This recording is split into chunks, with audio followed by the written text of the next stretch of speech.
मेरे प्रिय विद्यार्थियों, मैं आपका हिंदी शिक्षक अंजलि कुमार तिवारी अपने इस वीडियो में कक्षा 9 के अच्छे विद्यार्थियों को उनकी पाठ्य पुस्तक कृतिका पाठ है पीढ़ की हड्डी, लिखा है जगदीश चंद्र माथुर ने। बहुत बेहतरीन पाठ है। इसमें लड़कियों को सावधान होने के लिए बताया गया है। लड़के वाले में कौन कौन सी कमी हो सकती है, उस तरफ समाज का ध्यान खींचा गया है। बढ़िया पाठ है और पूरा जो मूल पाठ है, मूल टेस्ट है, उसको मैं पढ़ाने का प्रयास कर रहा हूँ। पिछले वीडियो में जहाँ मैं समाप्त किया था उसके आगे से इस वीडियो में शुरू कर रहा हूँ। आप सब पुस्तक सामने खोल लीजिए और मेरे साथ पढ़िए और समझिए। एक एक पंक्ति को मैं पढ़ करके उसे स्पष्ट करने का प्रयास कर रहा हूँ। देखिए,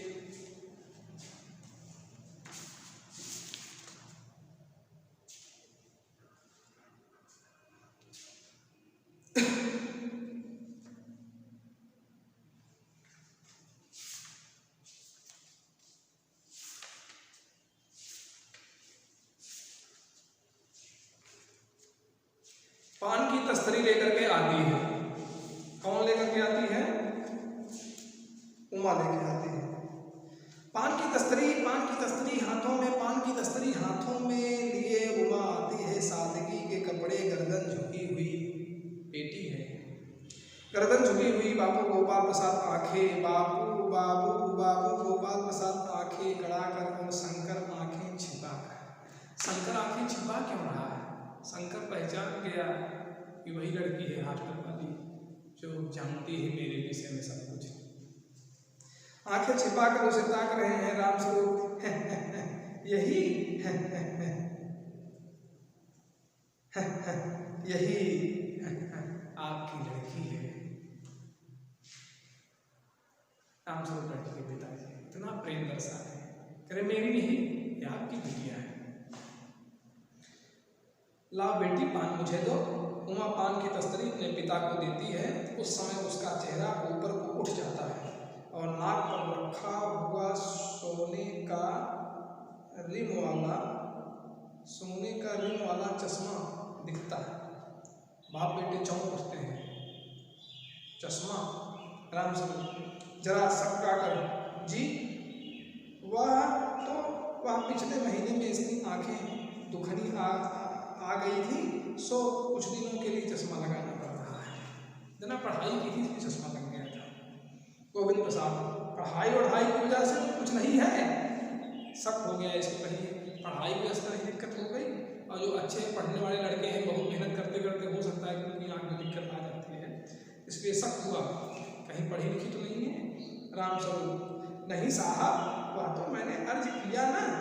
गोविंद प्रसाद संतुष्ट होकर कुछ कोमल स्वर में, बैठो बेटी। राम स्वरूप, वहां बैठ जाओ माँ, उस तख्त पर। अपने बाजे के पास वहां बैठते हैं। गोविंद प्रसाद, चाल में तो कुछ खराबी है नहीं, चेहरे पर भी छवि है। हाँ, कुछ गाना बजाना सीखा है। सौदा करने आए, जैसे कोई सामान कोई खरीदने जाता है तब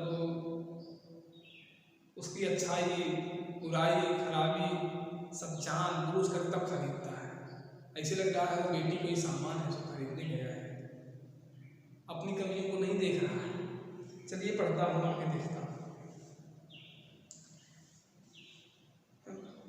सीखा है राम स्वरूप, जी हाँ, सितार भी और बाजा भी। सुनाओ तो उमा एक आध गीत सितार के साथ।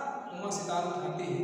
थोड़ी देर बाद मीरा का मशहूर गीत मेरे तो गिरधर गोपाल दूसरों कोई गाना शुरू कर देते हैं। स्वर से जाहिर है कि गाने का अच्छा ज्ञान है। उसके स्वर में तल्लीनता आ जाती है, यहाँ तक कि उसका मस्तक उठ जाता है। उसकी आंखें शंकर की झेपती सी आंखों से मिल जाती हैं और वह गाते गाते एक साथ रुक जाती है।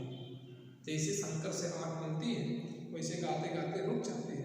राम स्वरूप, क्यों, क्या हुआ? गाने को पूरा करो उमा। गोविंद प्रसाद, नहीं नहीं साहब काफ़ी है, लड़की आपकी अच्छा रहती है। उमा सितार रखकर अंदर जाने को उठती है।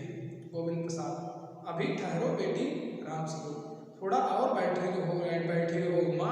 उमा बैठती है। गोविंद प्रसाद उमा से, तो तुमने पेंटिंग वेंटिंग भी?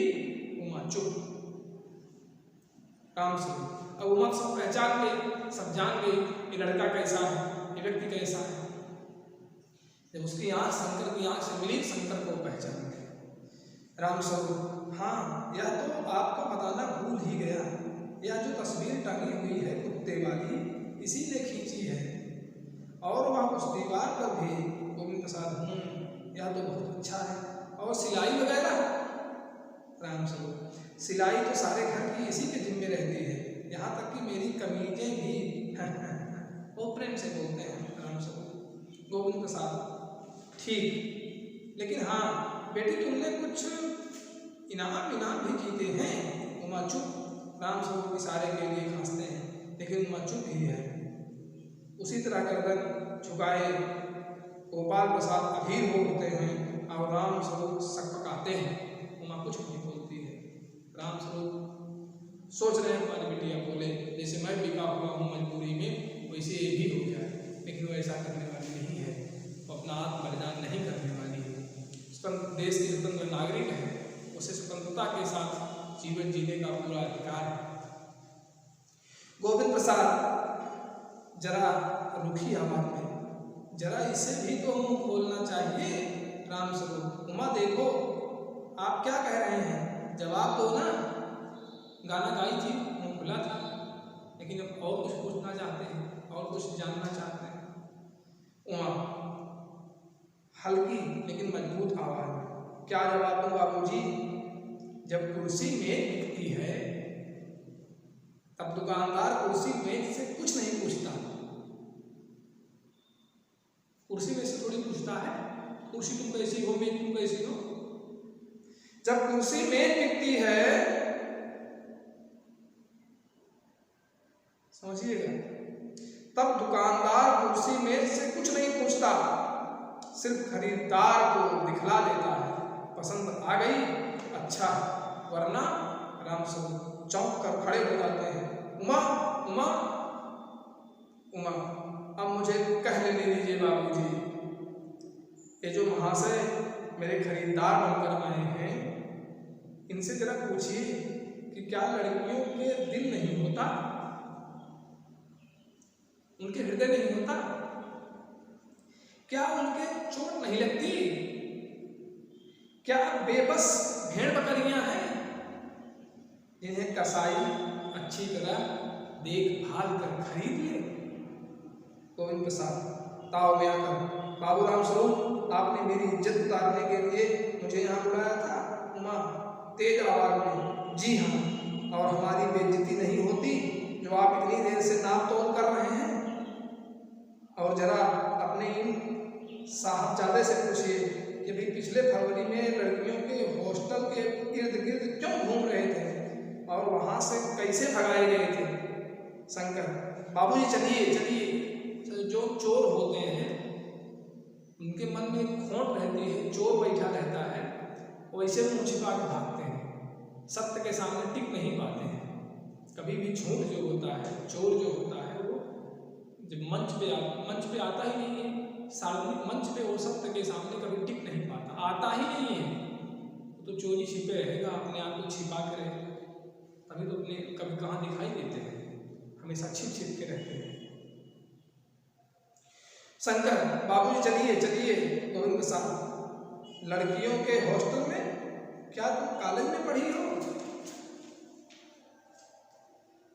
राम स्वरूप चुप। उमा जी हाँ, कॉलेज में पढ़ी हूँ, मैंने BA पास किया है, कोई पाप नहीं किया है, कोई चोरी नहीं की है, और ना आपके पुत्र की तरह ताक झांक कर कायरता दिखाई है। मुझे अपनी इज्जत अपने मान का ख्याल तो है, लेकिन इनसे पूछिए कि ये किस तरह नौकरानी के पैरों पकड़कर अपना मुंह छिपा के भागे थे। नौकरानी के पैर में गिर पड़े और मुंह छिपा के भागे थे हॉस्टल से। राम स्वरूप उमा उमा डांटते हैं। गोविंद प्रसाद खड़े होकर गुस्से में बस हो चुका बाबूराम स्वरूप, आपने मेरे साथ दगा किया। आपकी लड़की BA पास है और आपने मुझसे कहा था कि सिर्फ मैट्रिक तक पढ़ी है।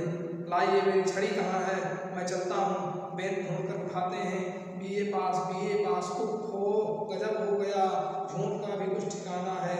आओ बेटे चलो, दरवाजे की ओर बढ़ते हैं। उमा, जी हाँ जाइए, जरूर चले जाइए, लेकिन घर जाकर जरा यह पता लगाइएगा कि आपके लाडले बेटे के रीढ़ की हड्डी भी है या नहीं।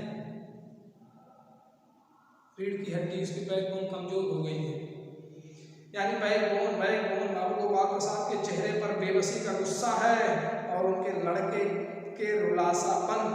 दोनों बाहर चले जाते हैं। बाबूराम स्वरूप कुर्सी पर धम से बैठ जाते हैं। उमा सहसा चुप हो जाती है। प्रेम का घबराहट की हालत में आना, प्रेमा का घबराहट की हालत में आना। प्रेमा, उमा रो रही है। उमा अंदर जाती है और रोने लगती है। प्रेमा दौड़ के आती है और बाबूजी से उनके पिता से कहती है उमा घर में रो रही है। यह सुनकर राम स्वरूप खड़े होते हैं। रतन आता है। रतन, बाबूजी, मक्खन। सब रतन की तरफ देखते हैं और पर्दा गिरता है। एक एकांकी समाप्त हो जाती है। एकांकी क्या बताती है कि लड़की होना अच्छी बात है, लड़की पढ़ी लिखी हो, लड़की गंभीर हो, लड़की अच्छा काम करे, सिलाई का भी काम करे, पेंटिंग का भी काम करे, बढ़िया पढ़े लिखे, घर का खूब बढ़िया काम भी करे, अनुशासन में रहे, मर्यादा में रहे, सारी बातें अच्छी हैं, शील अच्छा आचरण सब लड़की में हो। लेकिन वह लड़की अपने इन सारे सद्गुणों को रखते हुए कभी अपने ऊपर किए गए अन्याय और अत्याचार को सहन ना करे। जब उसको एक नौकरानी बना करके या उसको मजबूर किया जाए तब इस अन्याय को, अत्याचार को कभी बर्दाश्त नहीं करे। यही कहानी हमको संदेश देती है। चाहे लड़की हो चाहे लड़का हो, अच्छाई बुराई दोनों में रहती है। अगर लड़की अच्छी है तो उसकी प्रशंसा होनी चाहिए, उसका भी सम्मान होना चाहिए। लड़का अच्छा है तो उसकी भी प्रशंसा हो, उसका भी सम्मान हो। कमियां अगर लड़के में है तो उसकी कमियों का उद्घाटन हो, और कमी लड़की में है उसकी भी कमियों का उद्घाटन हो। कहने का मतलब लड़की और लड़के में कोई भेदभाव ना हो, दोनों महत्वपूर्ण हैं, समाज में दोनों का सम्मान है, दोनों एक बराबर हैं। मैं समझता हूँ इस पाठ को आप समझ गए हैं। बहुत बहुत धन्यवाद।